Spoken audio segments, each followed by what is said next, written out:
Hello friends. Recently हमने अपने channel पे एक न्यू सेक्शन स्टार्ट किया है, clinical case based discussion.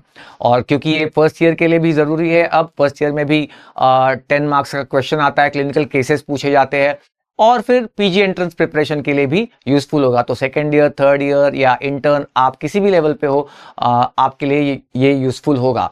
So let's start and see कि आज की केस क्या है। A patient with complaints of breathlessness, giddiness and syncope. क्या इसमें कोई हिंट है? वेल, ब्रेथलेसनेस है तो रेस्पिरेटरी से रिलेटेड हो सकता है, लेकिन गिडीनेस, सिंकोपी ये थोड़ा सा सीवीएस की तरफ जा रहा है। तो सबसे पहले फिगर आउट करना पड़ता है आपको कि कौन से सिस्टम से रिलेटेड है। लेकिन अगले ही लाइन में आपको एक ब्रॉड हिंट मिल जाती है। Blood pressure is 160/6 mm of Hg। तो इससे डेफिनेटली लगता है कि ये सीवीएस रिलेटेड केस होगी। And his PV loop, left ventricular pressure volume loop, is shown below. And what is the probable diagnosis? और उन्होंने ये प्रेशर वॉल्यूम लूप भी दे रखी है। ये देख के और बाकी सब डेटा देख के आपको प्रोबेबल डायग्नोसिस ढूंढना है एमसीक्यू के लिए। Options are pericardial effusion, aortic regurgitation, mitral regurgitation and left sided heart failure. अब मैं जानता हूं कि फर्स्ट ईयर के लिए थोड़ा सा हायर लेवल का हो सकता है, लेकिन कुछ तो ऐसी चीजें हैं जो आप फर्स्ट ईयर लेवल पे पढ़ के भी आंसर कर सकते हो। तो ऐसे सारे एमसीक्यूज को सॉल्व करने के लिए मैंने 2 ऐप्स लॉन्च किए हुए हैं। एक फिजियो वर्कआउट नाम का ऐप है जिसमें मैं रेगुलरली एमसीक्यूज अपलोड करता रहता हूं, और एक क्विजियो नाम का एक ऐप है जो प्ले स्टोर, ऐप स्टोर पे अवेलेबल है। अगर आप क्विज का प्रिपरेशन कर रहे हो तो ये आपके लिए यूजफुल रहेगा। ऑलराइट, ये एमसीक्यू हो गया। उसके अलावा अगर फर्स्ट प्रॉफ के स्टूडेंट हो तो ये सारे क्वेश्चंस आ सकते हैं कि what is the probable diagnosis. अब मैं जानता हूं कि फर्स्ट ईयर लेवल पे डायग्नोसिस हम इतना नहीं सिखाते, लेकिन अगले क्वेश्चंस में बातें क्लियर हो जाती है कि क्या लिखना है आपको। तो वो मेजर पार्ट होगा। Describe the normal pressure volume changes. अगर ये बताया गया है तो अब आपको क्लियर हो जाएगा कि क्या क्या लिखना है। एक तो सीवीएस का केस है, ये समझ में आ गया, और दूसरा ये कि प्रेशर वॉल्यूम चेंजेस। तो आपको ये रियलाइज हो जाएगा कि भाई ये तो कार्डियक साइकिल से रिलेटेड क्वेश्चन है, क्योंकि प्रेशर वॉल्यूम चेंजेस आप वहां पर पढ़ते हो। तो फिर आपको left ventricular pressure volume loop and atrial pressure changes, JVP, ये सब लिखना है इसमें। तो मेन चंक आपके आंसर का वहां हो जाता है। उसके अलावा add a note on valvular heart disease, ऐसा क्वेश्चन आ सकता है। देन क्या लिखना है अभी थोड़ी देर में हम देख लेते हैं। सबसे पहली बात, what is the answer to the MCQ? इस एमसीक्यू का आंसर है एओर्टिक रिगर्जिटेशन। तो ये हम डायग्नोसिस तक कैसे पहुंचे? अगर आप फर्स्ट ईयर के स्टूडेंट हो तब भी क्या ये डायग्नोसिस आप कर सकते थे? यस। कैसे कर सकते थे अभी देखते हैं। For the first prof students, valvular heart disease के ऊपर क्वेश्चन अगर आ गया, एड अ नोट, तो क्या लिखना है? बेसिकली 2 टाइप के वैल्वुलर हार्ट डिसीजेस होते हैं, स्टेनोसिस एंड रिगर्जिटेशन। और फिर आप 3-4 लाइन उसके ऊपर लिख सकते हो। जैसे स्टेनोसिस मतलब क्या? A valve is stenosed, that means its orifice is narrowed and the valve leaflets adhere to each other. They don't open freely and the opening is narrowed, and because of that less volume of blood can go from one chamber to the next chamber through that valve. For example, mitral valve stenosis अगर है तो left atrium to left ventricle में कम blood जा सकेगा, क्योंकि mitral valve stenosis उसका opening narrow हो गया है। और दूसरी कंडीशन होती है रिगर्जिटेशन। तो अभी रिगर्जिटेंट वाल्व मतलब वाल्व इज डिसफंक्शनल, यानी वो अपना रूटीन नॉर्मल काम है वो कर नहीं पा रही है। क्या है वाल्व का रूटीन काम? To prevent the back flow of blood, यानी वाल्व बंद होती है और वो बैक फ्लो को प्रिवेंट करती है।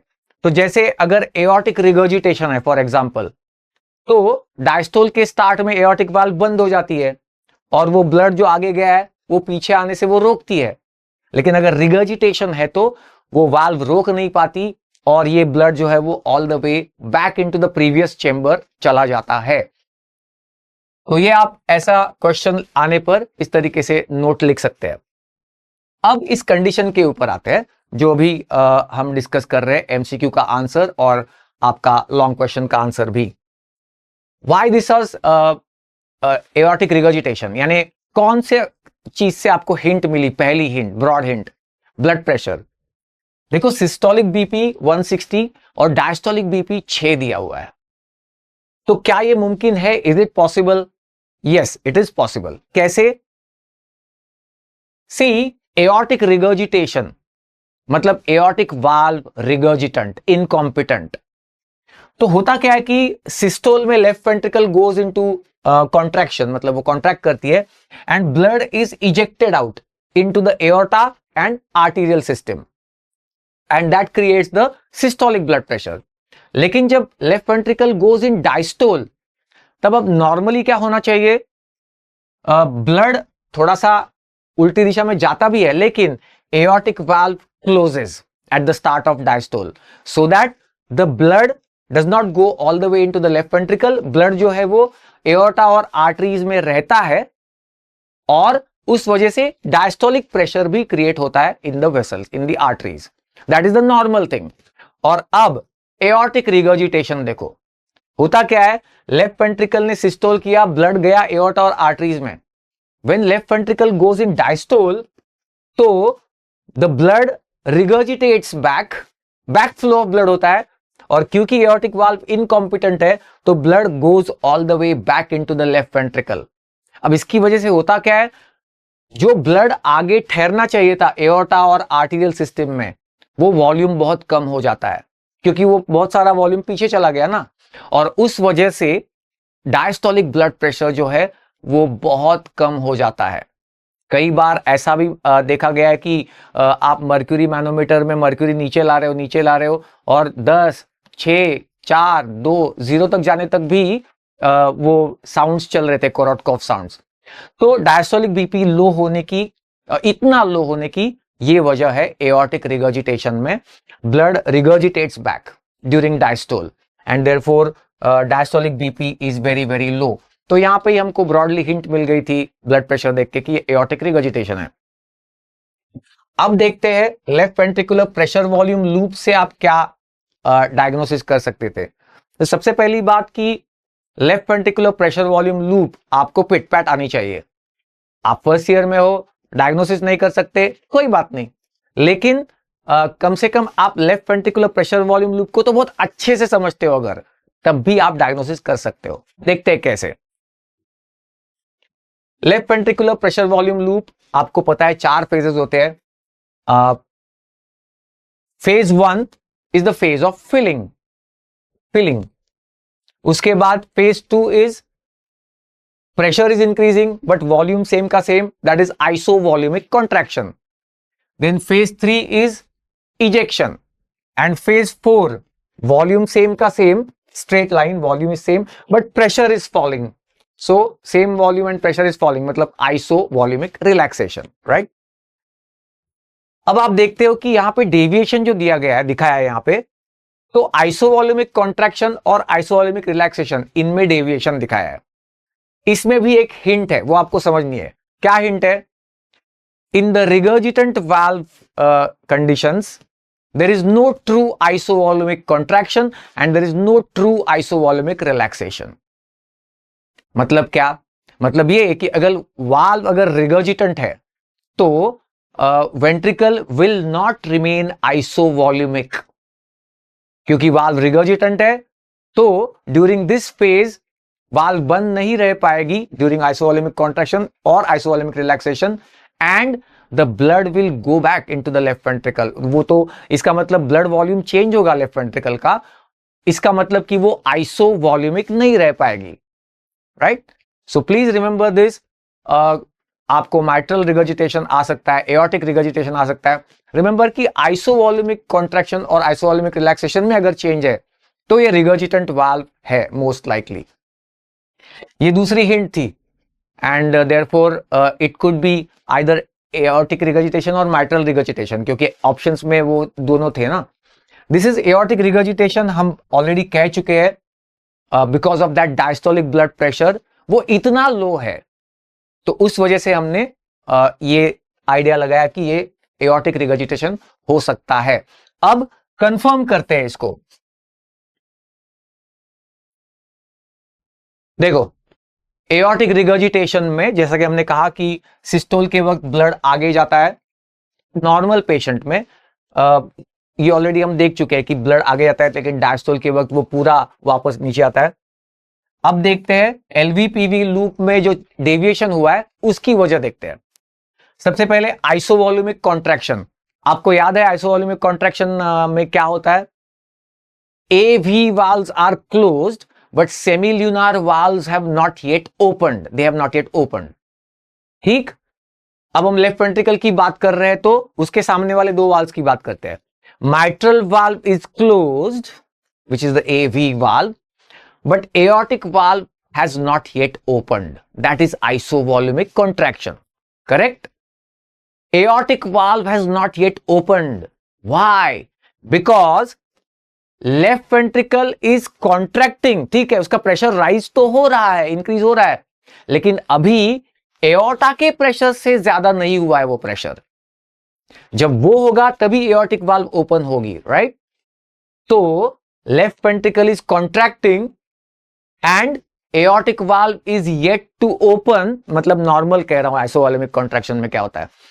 Aortic valve is yet to open. Why? Because left ventricular pressure has not become greater than the aorta pressure. इसका मतलब क्या? इसका मतलब aorta का प्रेशर अभी भी लेफ्ट वेंट्रिकल के प्रेशर से ज्यादा है। कब? During isovolumic contraction. तो इमेजिन करो, एओर्टा का प्रेशर लेफ्ट वेंट्रिकल के प्रेशर से ज्यादा है और एओर्टिक वाल्व रिगर्जिटेंट है, तो क्या होगा? Blood will go from aorta back into the left ventricle during isovolumic contraction. Isovolumic contraction की फेज है, लेकिन ब्लड भर रहा है लेफ्ट वेंट्रिकल में, एओर्टा से पीछे आ रहा है। इसका मतलब कि left ventricle will not remain isovolumic. Volume तो चेंज हो गया ना, ब्लड आ गया लेफ्ट वेंट्रिकल में, तो लेफ्ट वेंट्रिकल का वॉल्यूम बढ़ रहा है during isovolumic contraction, so called isovolumic contraction. तो आप यहां देख सकते हो arrow, straight arrow, straight line मतलब आइसोवॉल्यूमिक। देखो ना 130 यहां पे हॉरिजॉन्टल एक्सिस पे है वॉल्यूम, तो सेम का सेम वॉल्यूम, सेम का सेम, बस प्रेशर राइज, वो था आइसोवॉल्यूमिक कॉन्ट्रैक्शन। अभी देखो प्रेशर राइज होने के साथ साथ वॉल्यूम इंक्रीज हो रहा है। सो रिमेंबर, उस तरफ जा रहा है एरो तो वॉल्यूम इज इंक्रीजिंग, इस तरफ आएगा तो volume is decreasing. So volume is increasing during isovolumic contraction. और अब आइसोवॉल्यूमिक रिलैक्सेशन में क्या होता है? देखो, आइसोवॉल्यूमिक रिलैक्सेशन याद है आपको? What is isovolumic relaxation? Semilunar valves close, मतलब वेंट्रिकुलर डायस्टोल स्टार्ट हो गया, सेमिल्यूनार वाल्व्स क्लोज, क्योंकि ventricular pressure begins to fall, तो एओर्टिक और pulmonary valves they close immediately. यहां पे एओर्टिक वाल्व पकड़ते हैं, aortic valve closes, but mitral valve is yet to open, क्योंकि लेफ्ट वेंट्रिकुलर प्रेशर फॉल तो हो रहा है, डायस्टोल शुरू हो गया है, लेकिन वो लेफ्ट एट्रियम के प्रेशर के नीचे नहीं गया है, इसलिए mitral valve is yet to open. ये फेज थी isovolumic relaxation. Aortic valve closed but mitral valve is yet to open. Why aortic valve closed at the start of diastole? Because left ventricular pressure begins to fall and immediately it becomes less than the aorta pressure, है ना? तो left ventricular pressure falling and it becoming less than the aorta pressure, that's why aortic valve closes, right? लेकिन अगर aortic regurgitation है तो क्या होगा? left ventricular pressure goes below the aorta pressure and aortic valve is regurgitant. तो क्या होगा? Blood will again regurgitate from aorta back into the left ventricle during isovolumic relaxation. तो isovolumic नहीं रह सकेगा, ब्लड भर रहा है ना, वॉल्यूम चेंज हो रहा है ना, तो it can't remain isovolumic and therefore आप यहां पे देख सकते हो pressure falls but volume should remain the same ना, स्ट्रेट लाइन, वॉल्यूम 50 का 50 ही रहना चाहिए था, ऐसा नहीं हो रहा है। प्रेशर इज फॉलिंग, ये डेविएशन है जो पेशेंट में है वो, प्रेशर इज फॉलिंग लेकिन वॉल्यूम इज इंक्रीजिंग, अब कई स्टूडेंट्स इसको समझ नहीं पाते, ये वॉल्यूम इंक्रीज कैसे बता रहे हैं? अरे सीधी बात है ना, ये स्टार्टिंग पॉइंट है फेज का और यहां एंड पॉइंट होना चाहिए था आइसोवॉल्यूमिक सेम वॉल्यूम, लेकिन यहां खत्म हो रही है फेज। देखो ये 50 था और ये शायद कुछ 70 ml होगा, यानी प्रेशर फॉल होते होते वॉल्यूम इंक्रीज हुआ है, ब्लड भर गया है लेफ्ट वेंट्रिकल में। Okay, it has not remained isovolumic, so volume has increased also during isovolumic relaxation that is typically seen in the aortic regurgitation। तो ये कंफर्म हो गया डायग्नोसिस, और हमने उसको जस्टिफाई भी किया या उसका मतलब एक्सप्लेनेशन दिया। और फर्स्ट प्रॉफ के अगर आप स्टूडेंट हो तो what is the probable diagnosis आप ऑलरेडी बता चुके हो अभी हम, एओर्टिक रिगर्जिटेशन, और फिर नॉर्मल प्रेशर वॉल्यूम चेंजेस आपको लिखने, atrial changes, left ventricular pressure volume changes, और फिर वाल्वुलर हार्ट डिसीज। तो इस तरीके से हम केसेस रेगुलरली डिस्कस करेंगे अपने चैनल पे, तो it will be a good idea to subscribe to the channel and hit the bell icon.